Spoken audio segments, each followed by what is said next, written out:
Are we willing to wait potentially for some very big fish, maybe later on, guys that are NBA level players? Do we think we need to find maybe some players that we think are not going to be superstars, but are going to be quality players that fit a little bit better, and maybe that are not going to be as costly to where we can get a couple of different guys? That's kind of where I think Kansas is at right now. And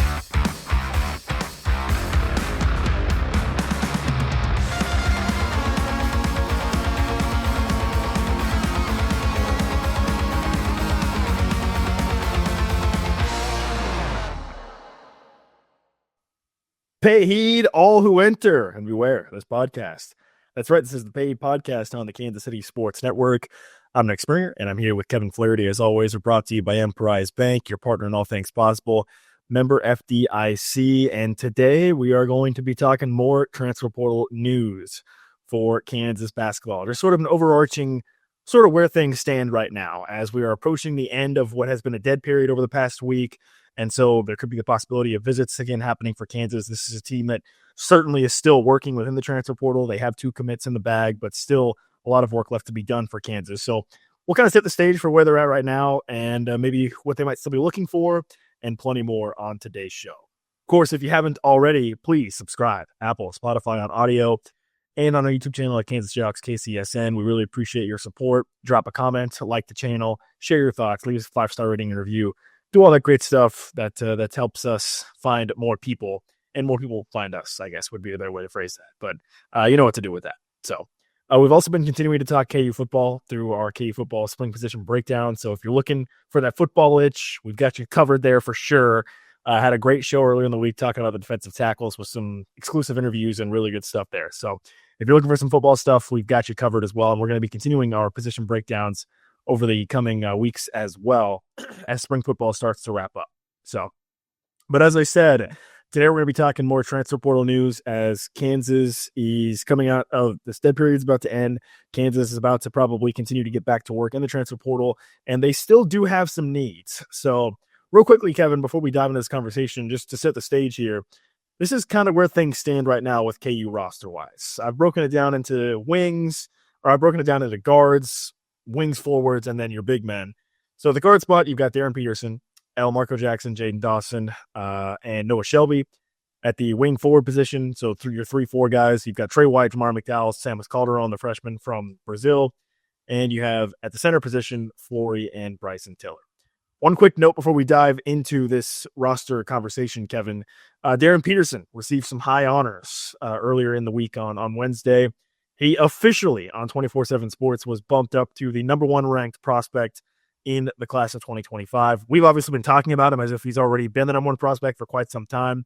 Could you peel back the curtain a little bit for those that maybe don't really fully understand how that all works as to what the decision process was and maybe why it took until now, when I think for some people who maybe seen Darryn Peterson play, it might have been obvious that he's the number 1 prospect, but why maybe it took until now that they were able to rank him number 1.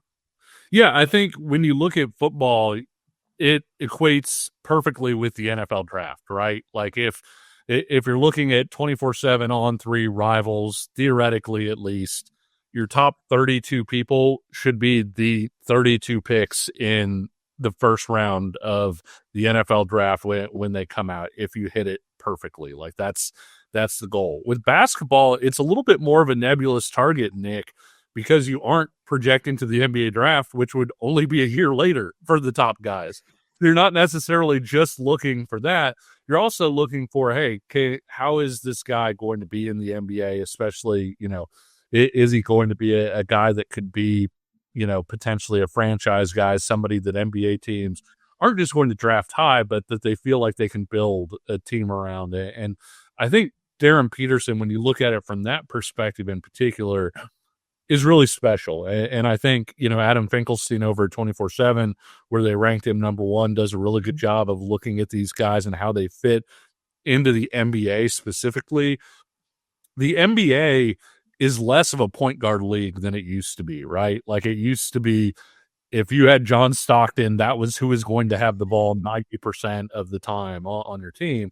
the way that it's kind of evolved over the years is your quote unquote point guard isn't really a point guard, right? He's a primary creator, as a lot of people call him. Sometimes that's still your point guard if you have one of those guys. Sometimes it's like Giannis, or somebody that's a big forward that can basically dominate their one-on-one matchup, and by doing so, create gravity where the defense has to do different things to try and slow them down, and then they can create for teammates off of that. Nikola Jokic is, a point center, as weird as that sounds. If you put him one-on-one, he's going to get 50. If you try and send extra guys, he's going to spin that ball around it and help you out. And I say all of that, Nick, to say that Peterson really fits the NBA prototype, the NBA meta, however you want to put it, in that he's a guy that can hunt mismatches. If he's your one, if he's your two, either way you see it, he's going to have the ball in his hands, and he's going to be a primary creator. And when you look at what he did over the course of this season, he showed some things that I'm not sure that he had showed before to that level. And that's a credit to him, to the work he's put in. That's a credit to the coaches at Prolific Prep. Obviously we had Coach Bernardi on here. But you look at the fact that he shot in the 40 percentiles from three. I forget if it wound up being 43, 44% was somewhere around there. His playmaking, I thought, took a step forward when you looked at what he was doing, the way that he was able to not just handle the ball, but sort of snake his way off the pick and roll, the way that he was able to create open looks for other people. And so put that whole picture together of how does this guy fit in the NBA? I think he showed all of the traits that you want, and you can add in the defense and all the things that go along with that too. But I think he showed all the traits that you want to see from a quote unquote lead guard in the NBA, a primary creator in the NBA, where this is somebody that is going to be a projectable shooter. He's going to be a projectable scorer. But now too, Nick, he's also showing somebody that can run your offense, that can create looks for other people when defenses try to take him away. And I think Darryn Peterson took a step forward in that respect. It says a lot that he's number one, because this is a pretty strong group at the top. When you look at AJ DeBansa, obviously heading to BYU, they're going to get a chance to face each other more. They faced each other in high school, and Peterson was great, and DeBansa was also great, though Peterson's team won that game. You look at Boozer heading to Duke, it is really, really good. But ultimately, I think as much as DeBansa showed and being kind of this freaky, like long athletic wing scorer, I do think that Peterson showed that he could maybe be that entire package of being able to really attack what the NBA is right now. Yeah, and for Kansas, from the KU perspective, you've got 1 year to build a roster around this guy. And we've already seen KU start to do that in the transfer portal. Obviously, we've talked about how they basically cleaned house, essentially. And, I mean, they were able to get Flory back, which was very good, and have started to pick up some guys to play around Darryn Peterson that I listed off earlier. In your eyes, Kevin, we know Kansas is probably going to be looking at still needing 2 to 3 more transfers, more than likely, maybe even more. In your eyes, what is this team still missing right now? This is an incomplete team. What are they still missing, and what would you say is the top priority that you'd like to see from Kansas right now going forward? Yeah, I actually think Ben Hook over at the University of Daily Kansan, shout out the guys at the Kansan, they do really good work. Hey, support student journalism. Absolutely. And Ben has done a great job, I think, breaking down sort of the archetypes that Bill Self should be going after in the portal. And so I recommend a lot of people check that out. But I think when you look at it, there are a few different things, right? You want a secondary ball handler / point guard, because obviously Elmarco Jackson may be able to do that. You're not entirely sure what you're going to be able to count on him for coming off of an Achilles, but he was somebody that, as we've talked about on the show, was kind of trending up in the offseason before the injury, was playing with more confidence. The reviews on him were, hey, this guy's starting to play a lot more like the McDonald's All-American that Kansas thought it had. You want somebody that can fit into that lineup with Darryn Peterson and be somebody else that can relieve some of that ball handling burden and take some of that creation off of his shoulders. Think of all of Bill Self's best teams. They've always had 2 ball handlers out there on the court, whether it's Frank Mason and Devontae Graham, whether it was Devontae Graham and Malik Newman, who was a point guard at Mississippi State, a point guard in high school, Devon Dotson alongside Marcus Garrett, who was a high school point guard and wound up being a point guard after Dotson left. And a lot of people forget on that 2020 team, they really kind of took a step forward when Garrett started handling a lot of creation stuff in the half court. And so Garrett was a key piece there. Obviously, you go back to Sharon Collins and Russell Robinson with Mario Chalmers, Tyshawn Taylor alongside Sharon Collins, Tyshawn Taylor next to Elijah Johnson. And you could keep going and going and going. And we only have so long before our first break. But I think that's kind of one of the main ones that I would be looking for. Obviously, you want more shooting at the wing spot. They did a really good job getting Jaden Dawson, who's a guy that I really like, Nick. I think that he may be a transfer that's maybe flying under the radar a little bit, and I urge you to go back and look at our episode after Jaden committed, because I think we took kind of a look at why Jaden Dawson is such a good fit for this roster. But you want more than that one guy. You want to continue to get more shooting. I think it would be a good thing for them to get sort of a combo big, somebody that could play alongside Flory or maybe behind Flory. And Bryson Tiller is a guy that probably projects at the 4, can also play the 5, can do some different stuff. But I think another sort of combo big there would be another guy that you would like to see. Trey White, obviously, is a guy that Kansas got, is somebody that fits that 3-4 spot, probably a little bit more of a 4, but can play the 3. And Nick, you brought up the point right before we came on air. If people are worried about shooting, looking at sort of this year's roster, even if you recreate kind of this year's roster, but you have Trey White instead of KJ Adams at the 4, that's an upgrade in outside shooting right there, because Trey White is was right around an average 3-point shooter this year. Yeah, and he was at least a threat, right? Yeah. And we've talked about it with KJ Adams. KJ Adams obviously did so much for this team over the course of his career, but this season he did not attempt a single 3, right? So it's not even like he was a bad 3-point shooter or that he was ineffective. He was a non-factor, a literal non-shooter to a T. Did not attempt a single 3. So even if you have a guy like Trey White, for example, who is a low to mid 30s 3-point shooter at 30, he was at 33% this past year for Illinois.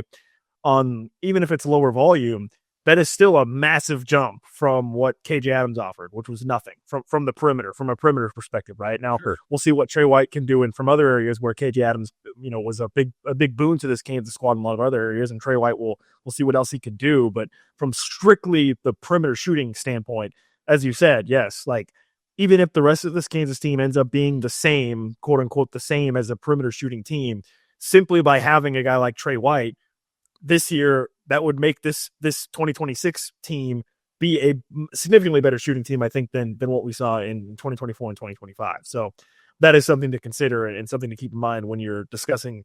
I don't think people really understand how much of a big difference that's going to make, having a player on the floor at that 4 spot that is able to shoot, not even necessarily having to be a good shooter, but just simply that is a threat to shoot. Which is what Kansas has not had specifically this season and over the last couple of seasons at that position. So, I do want to talk more about this, Kevin. Some great insights I want to dive into, and a little bit more about what Kansas is looking for. We're going to talk some names to watch also later on the show, so stay tuned for that as well. We're going to hit our first break right now, and of course, that gives us a chance to tell you about Home Field Apparel. You can shop Home Field Apparel at homefieldapparel.com.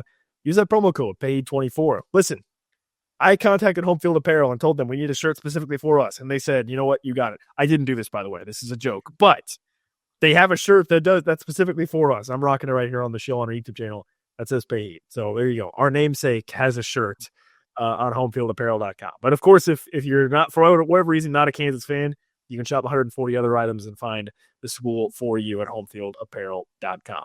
More KU basketball transfer talk is coming up next. Looking for tickets for your next event? Tickets for Less is your #1 source. Save big on every purchase when you use promo code KCSN at ticketsforless.com. Success in real estate takes more than vision. It takes the right financial partner. When someone takes something rundown and turns it into something great, that's called a comeback story, like Brain Group. They take distressed properties here in KC, completely rework them, and then turn them into valuable real estate. But that kind of work needs the right bank behind it. Enter Emprise Bank. They're not about cookie-cutter loans. They saw Brain Group's vision, backed them, and now they're making big moves in Kansas City real estate. Talk about your partner in possible.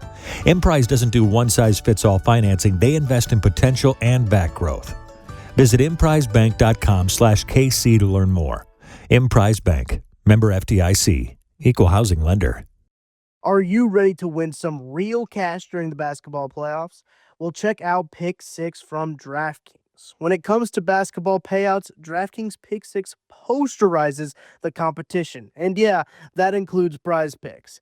Hit all your picks and score higher minimum payouts on Pick 6, plus even more cash if you outscore the competition. Pick 6 is available in most states, including Missouri, California, Texas, Georgia, and more. New players get 50 in Pick 6 credits instantly on just a $5 entry. Here's what you got to do. Download the DraftKings Pick 6 app now and use code KCSN. That's code KCSN for new customers to play $5. Get $50 in Pick 6 credits. Better payouts, bigger wins, only with Pick 6 from DraftKings. The crown is yours. Gambling problem? Call 1-800-GAMBLER. Help is available for problem gambling. Call 888-789-7777 or visit ccpg.org in Connecticut. Must be 18 plus. Age and eligibility restrictions vary by jurisdiction. Pick 6 not available everywhere, including New York and Ontario. Void where prohibited. 1 per new customer. Bonus awarded as non-withdrawable Pick 6 credits that expire in 14 days. Limited time offer. See terms at pick6.draftkings.com/promos. This is the Paid Podcast on the Kansas City Sports Network. I'm Nick Springer alongside Kevin Flaherty. We're brought to you by Emprise Bank. If you haven't already, please subscribe on our audio platforms, Apple, Spotify, wherever you get your podcasts, and on our YouTube channel at Kansas Jocks, KCSN. Thanks so much to those of you that have already done so. Please like the channel, drop a comment, share your thoughts. You can find us on social media as well at Paid KCSN on Twitter to contact us to share your thoughts or whatever. Interact with us and the show. We really appreciate it. And that's one of the reasons why we do it. We love to hear from you guys, from the fans. So if you haven't already, please do all those things. Okay, before the break, you talked about, Kevin, positions that you think Kansas should be looking at. And I agree with a lot of what you said. And it kind of becomes a little bit of a nuanced conversation. And there's some different layers to peel back, I think, of this discussion. Starting with, to me, it's kind of a weird order because in my mind, I think, hey, the number one priority right now should probably be a starting level wing, right? Sure. I think at this point, you've got 4 of your 5 starters on the roster. Darryn Peterson, obviously. Florida Badunga, obviously. I think you can expect Trey White to be a starter probably at that 4 position. And then probably one of Jaden Dawson or Marco Jackson is probably your 2 guard at this point. There's another name to watch that could be in that discussion as well if he chooses to come to Kansas as well that we'll talk about later on the show. I mean, just real quick, I think you've got 2 starters. I mean, Dawson is. I'm not saying Trey White can't start. I'm not saying Jaden Dawson can't start, but I think you have 2 decided right now, and that's Darryn Peterson and Florida Badunga. I really think that, to your point, if Kansas goes and gets a combo and a really good shooting wing, that may be your 2-3 right there. If Kansas goes and gets a combo big who can play the 4 and the 5, especially if it's a stretch guy, maybe Trey White doesn't start there. And so I think as good as the Dawson and White pickups are, and I think both of us really like them and both of us see the vision of how they fit, I'm not ready to hand those spots over yet, Nick. I'll be honest with you. I think they both could start, but I also think that the competition level with what they're looking to bring in could be enough that it wouldn't surprise me if we're sitting here, 6 months from now saying that the only 2 guys out of that group that were starters were Darryn Peterson and Flory. That was a very Lance Leipold-esque. Name every guy on the team. Competition breeds. Yes, we're here for competition. Iron. There is no depth chart. Competition. It's an open competition. But yes, your point is very well taken. I probably shouldn't jump to that conclusion at this stage, at least. But yeah, absolutely. And so sorry to cut off. That was a total tangent, but I was just kind of I'm sitting over here number of stars. I got the 2, Nick. I got the 2. Yeah, well, again, we do know for sure Darryn Peterson and Floyd are doing good, but yes, the other positions I guess could still be up in the air. But anyways, that gets me to, in my eyes, I look at this and say this team needs a scoring win, right? Yeah. And the reason why this conversation becomes a bit nuanced is if you may have seen that in the news, Texas Tech and Big 12 Player of the Year JT Toppin elected to return to the Red Raiders amid rumors of possibly going to the NBA or transferring. And it was reported that his price tag was $4 million. And I want you to keep that number in mind, because that is a good benchmark to show what in this particular cycle a player of that caliber might be worth. Yeah. And if you're Kansas, and RJ Lewis is a guy that we've talked about, and he's somebody that's going to take his time. RJ Lewis, Big East Player of the Year. $4 million is what it was needed for JT Toppin. That makes you question how much it may cost for a guy, even not necessarily at that caliber, but near that caliber. And then you think about the fact that we know that Kansas has already just devoted a good chunk of its resources to maintaining Floyd Badunga. So when it comes to potentially spending big, I don't think that Kansas is going to be in a rush to do that at the moment. And that's where it could be a benefit to them when you think about a guy like RJ Lewis and maybe some other guys that we're going to talk about later on the show that are NBA level guys that maybe are going to draw out their recruitments a little bit more, to where Kansas maybe in the future might be able to. But keep that in mind, because when push comes to shove, it could be a situation where if Kansas says, hey, we have X number of dollars, let's just say, I'm just going to throw out a number. I don't know. Let's just throw out a number, $3 million. $3 million may get you one player, or it may get you two or three quality players at different positions that you may need. Yep. And kind of the crossroads that I think Kansas maybe finds themselves at right now is you look at this and say, wow, an RJ Lewis type player or a Darian Williams type player or like a JT Toppin type player would fit perfectly in at the wing, and you might have one of the best starting fives in the country. But would you be able to go out and get anybody else? Would you have any money left to get anybody else? On the flip side, if you're able to go out and find a couple players at different positions that you think are going to be quality players that are not as expensive, and I hate using the term cheap because like I don't want to devalue what the players, but and also in this context, by the way, cheap equals like low to mid six figures, I would say. So we're not talking cheap as in like cheap, if you get what I'm saying. So I think that's kind of where this leaves Kansas is, hey, what's our strategy right now? Because we know we still have a number of openings. I mean, you mentioned it. I think at this point, even regardless of if Floyd was going to come back or not, and now that he is back, Kansas was going to need to find a 5 in the transfer portal. Yeah. Because right now you have Flory and you have Bryson Tiller. And so you have a guy that you expect to start and play a high level of minutes, but then you have another guy who's coming off of a serious injury that is going to be a freshman this season, right? So you're looking for an experienced backup 5-man. And I think the key with that spot, Kevin, is you're looking for something so specific that one's probably going to be pretty easy. It's going to be a situation where, hey, this is the role we're looking for, and take it or leave it, right? So the list of names you may find there might be pretty easy to narrow down. But unfortunately, right now, there's just not that many 5-men in the portal that are still available, period. But I would say think Parker Brown-esque. Not necessarily the quality of Parker Brown. No offense to Parker Brown. Maybe a little bit higher.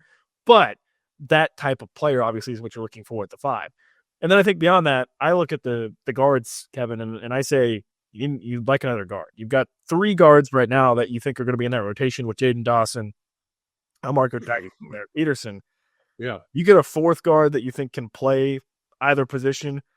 Suddenly, that's a pretty strong 4-guard rotation if you have a player like that.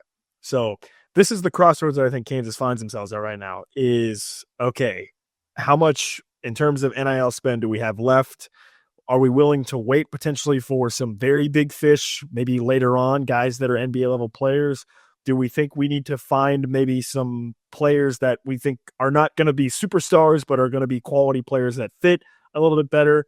And maybe that are not going to be as costly to where we can get a couple of different guys.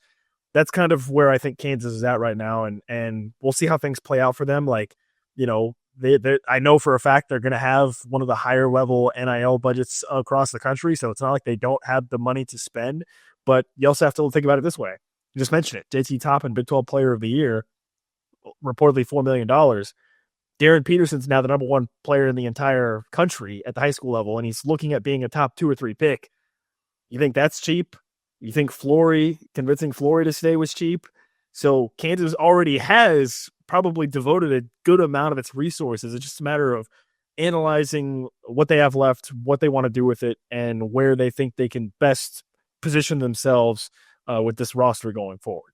Yeah, everybody's spending. And yeah, because of that, it makes it really tough because you can be in a situation like Kansas where you have money, but not necessarily unlimited money, and you think a guy is worth 1.5 and this is what we can do and that's what he's worth, and somebody else who may even have a lower budget than you, they could say, well, we see this guy as our star for next year, we'll offer him 2.5.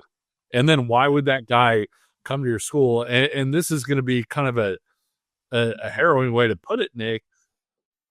Kansas State outspent KU last year in NIL. It wasn't well spent, but K-State outspent KU in NIL for basketball.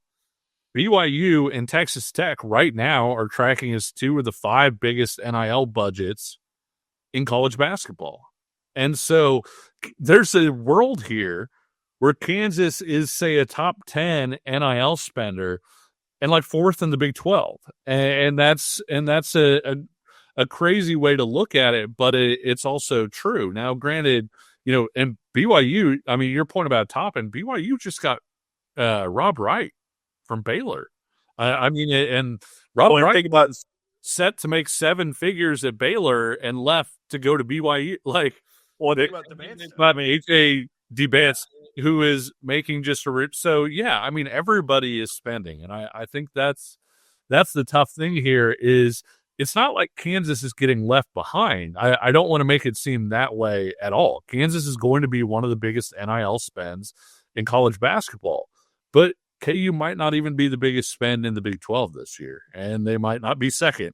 And they might I think I'm not sure K-State is going to go that same route, but obviously, K-State wound up having one of the biggest NIL spends. Certain teams are going to spend at that level. People are talking about Big East teams being up near the top because they don't typically have the football expenditure that somebody like Kansas is going to have, if the revenue sharing stuff goes through the way that we think it's going to. And so you're in a world, to your overall point, where you're basically having to choose between, hey, do we want to shell out $3 million for this guy?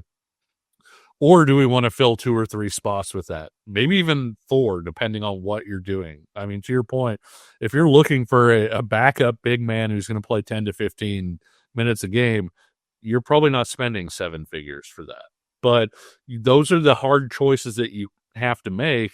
And it's not like baseball where you have an unlimited budget if you're the Yankees or Dodgers or Mets or whatever, where you can just say, well, shoot, throw $3 million at this guy, throw $3 million at that guy, and then we'll fill in the rest. I mean, there is a limit to this, but unfortunately, with how much the entire sport is spending, or fortunately for the players, with how much everybody is spending, it's a tall task to try and figure all that out. Well, and we have very much seen that NIL spend does not equal success, right? Yes. Just because you are a top NIL spender does not mean you're going to be successful. So that's something else to consider is, hey, maybe some of these other teams might be shelling out more for players, but that doesn't mean that they're going to be better players, right? If you value a guy at $1.5 million and somebody else values him at more, he's the same player regardless. Although, he's the same player when you put him on the court regardless.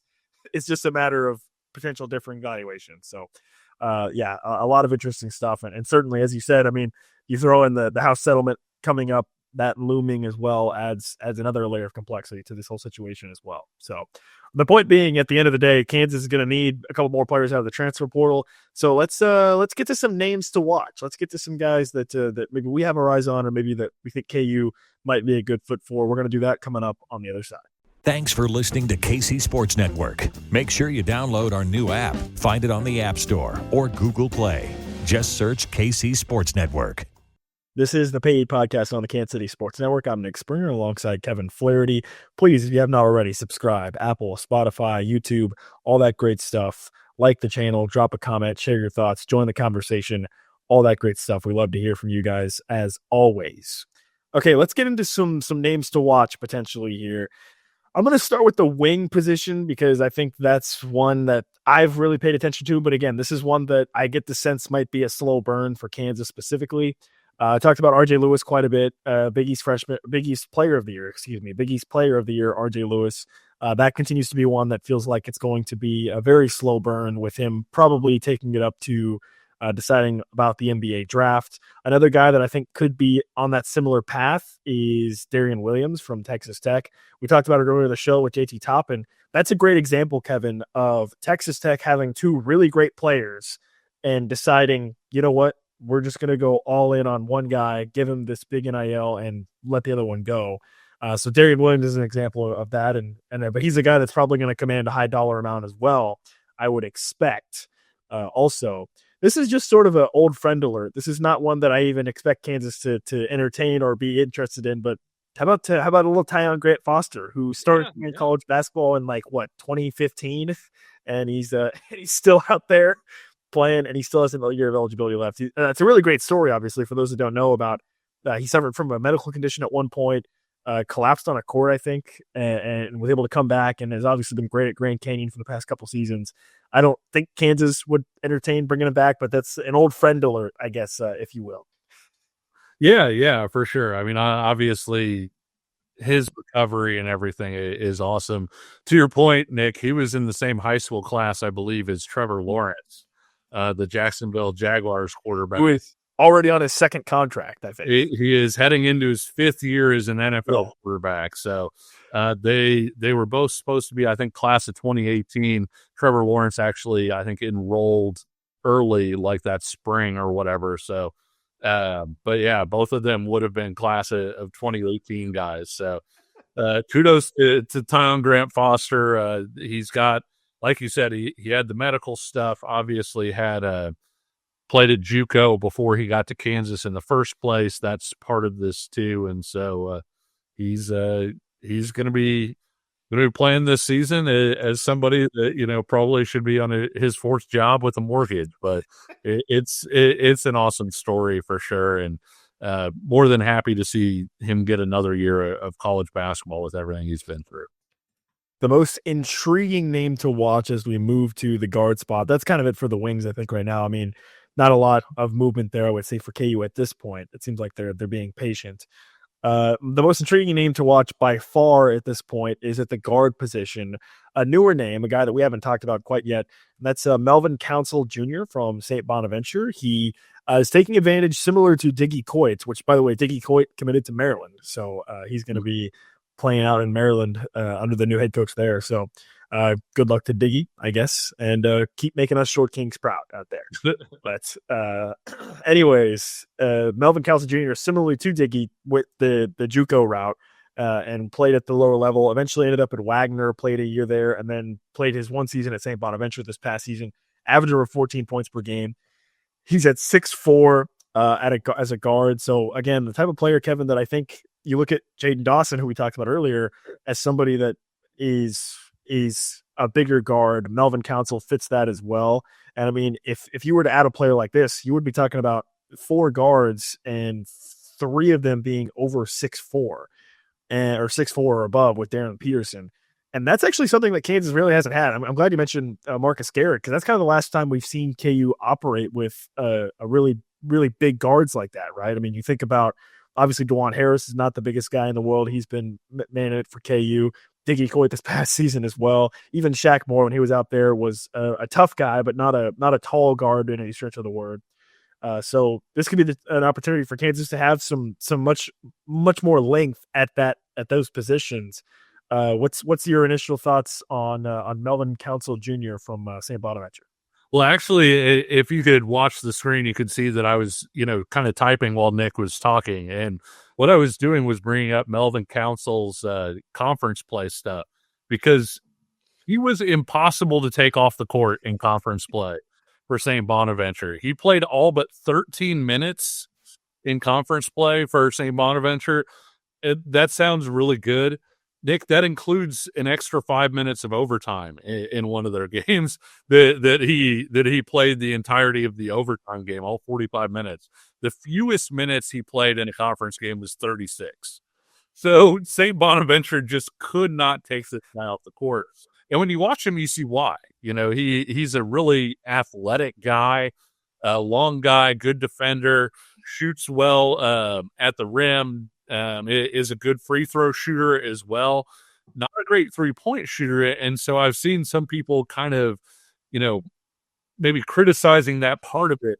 Not everybody that they bring in is going to be a great shooter. Council, if you think about it this way, Nick, could almost be sort of that Shaq Moore type role in terms of a guy that does a lot of the little things, that defends and creates havoc and does all of those things, but he's doing it in a 6'4" package. It's somebody that can guard multiple spots, that can get out in the transition. And quite frankly, we saw what happened when Kansas played Arkansas this year and other teams that had bigger guards when Kansas didn't. And Kansas got pushed around a little bit. And Council would be maybe another step in that direction of having a big athletic backcourt that can get after the rim and really apply pressure on people. Most importantly, I think, when I see Melvin Council is he looks like a player that Bill Self would like. Oh, yeah. And to circle back to our overarching discussions about the transfer portal is it would be nice for Kansas to go after players that maybe aren't necessarily have the biggest stats or are the most impressive, but guys that will fit into Bill Self's system. And I think they've done a great job of that so far with Jaden Dawson and Trey White. And I think Melvin Council is another guy that looks like that would be the case with him. He looks like a type of player that would fit in, that could earn Bill Self's trust. And obviously, as you said, has a ton of experience, right? I mean, a significant amount of experience having played so many minutes at St. Bonaventure. So he's a very intriguing name to watch. He's a guy that I get the sense Kansas has turned up the heat a little bit with. He's even somebody that you could keep an eye out for a possible visit, I think, as well, potentially to Kansas. So he's definitely somebody to keep an eye on at the guard position. Another guy that Kansas had been in contact with was Kean Evans from Colorado State. That one's kind of cooled off a little bit. He's on the smaller side at 6'2", 175. More of a shooter, though. But it seems like maybe that one might be heading in a different direction as Kansas has started to focus in on Council a little bit more as well. Another name that's been in the portal that I don't know how interesting it would be, and also this is one that would probably be more on the expensive side, is Rodney Rice out of Maryland, another 6'4" guard. That's kind of the thing about Melvin Council is, going back to our discussion before the break, he's the type of player that maybe wouldn't cost as much as a Rodney Rice from Maryland or somebody else, or even a Kean Evans from Colorado State, who I think the price has gone up a little bit with him. So that could be another thing for Kansas here that benefits them is you might be getting more bang for your buck, so to speak, with Council at the guard position. But the flip side of it is you're paying a major conference tax in some of these cases, obviously getting somebody from a major conference team. But the other thing is Rice shoots. And so that makes him an interesting guy, and that you can have some of the benefits of having a 6'4" guard, et cetera. I think Council's more athletic. I think Council's the better defender. But in Rice's case, he made 83s this year and shot 37, 38%, something like that. And so you're going to pay a premium for shooting, at this point. And if Kansas decides that's the way they want to go at that position, you're going to be paying probably not just for the shooting, but also for a guy who proved he could shoot in one of the top leagues in college basketball. Well, and also something else to consider, as we talked about, is I think in some cases you maybe see a situation where it could turn into a bidding war, where there may be a player that you thought you could possibly get at X price point, and then all of a sudden the North Carolinas of the world, the Kentuckys of the world, the Alabamas of the world, they catch wind and think, hey, this guy's pretty good. And all that does is to serve as to drive up the price, right? Yep. In some cases. So that's something else to keep in mind. Where either you get outbid, right? Where you just, hey, you offered 2.5, Kentucky offered 3, he's going to go to Kentucky, or they drive up, you get him, but they drive up your spend, right? Yeah. And which may have happened. That may have happened with Flory, to be honest. Yes, I would agree with that. I would definitely agree with that. Yeah. Yeah, so lots of different factors at play there, but I think Council right now is probably the biggest name to keep an eye on for Kansas at this point. And then we talked about it earlier in the show, but you're looking for a backup big. I think at this point, if you're Kansas, again, not many guys on the board that would really make a lot of sense at this point. Sure. Especially with Flory coming back. You know, we had talked about Henry Vasar, a guy that would be nice, but obviously somebody that you would go after without Flory. Well, he went to North Carolina pretty quickly. Pharrell Payne was another guy from Texas A&M. He went to Maryland pretty quickly. Same deal, probably not the type of player you want with Flory coming back. So that's a very specific role that you're looking for in that case, and one that we'll see how it plays out and who Kansas may try to target there. But again, I kind of circle back to think Parker Brown-esque, a guy that maybe ends up being from a smaller school somewhere, but is an experienced player that can come off the bench and give you, 10 to 15 minutes per game as an experienced backup 5 or 4 man in that case. So not much names to keep an eye on there, but just something to keep in mind about that specific spot that Kansas is going to be looking for. Yeah, if you're Bill Self in this case, I almost think you look for maybe 3 different kinds of players, right? One is the mid-major guy that you talked about who wants to come up a level, and you can offer him 10 or 15 minutes to, backing up Flory. I think another one is if you have somebody that can give you something really specific, Nick, where you're not paying starter money, but you have a guy who can block shots, and that's what he can do. And so for 10 to 15 minutes, this guy may be offensively limited, but you're paying for him to come out and play defense while Flory isn't in the game. The other one that I think is maybe intriguing, I don't know if you could pull it off or not, would be somebody that you could talk to about 27. And what I mean by that is, hey, if Flory does his job, he's gone after this year. He's in the NBA. Come here, get your 10 or 15 minutes this year, learn the system, do all the things that you need to do, and then set yourself up for success in 27. That's tough to guarantee now, right? Because you have the portal. Guys don't usually want to stick around and kind of go through that developmental cycle. But I do think that there's some intrigue there if you find the right guy who's willing to do something like that. Maybe you are able to get somebody where you say, look, your role this year, you're going to have a role. You're going to get on the court. It's not going to be probably as much as you want, but it's going to set you up potentially to compete for a starting spot a year from now. I think that's also a conversation or a type of guy that if you could find a guy like that, that may honestly be the way to get the best possible player at that spot. But again, you may wind up spending a little bit extra versus a guy who's limited and comes in specifically to play one role, or the mid-major guy who just wants to get 10 to 15 minutes a game at Kansas. Yeah. And the one thing that concerns me with the possibility of trying to pitch somebody on a 2-year deal is it's free agency year round. Oh, sure. You can easily have a player come in and make those guarantees and say, hey, that sounds great. Absolutely. I'll be your 2-year guy.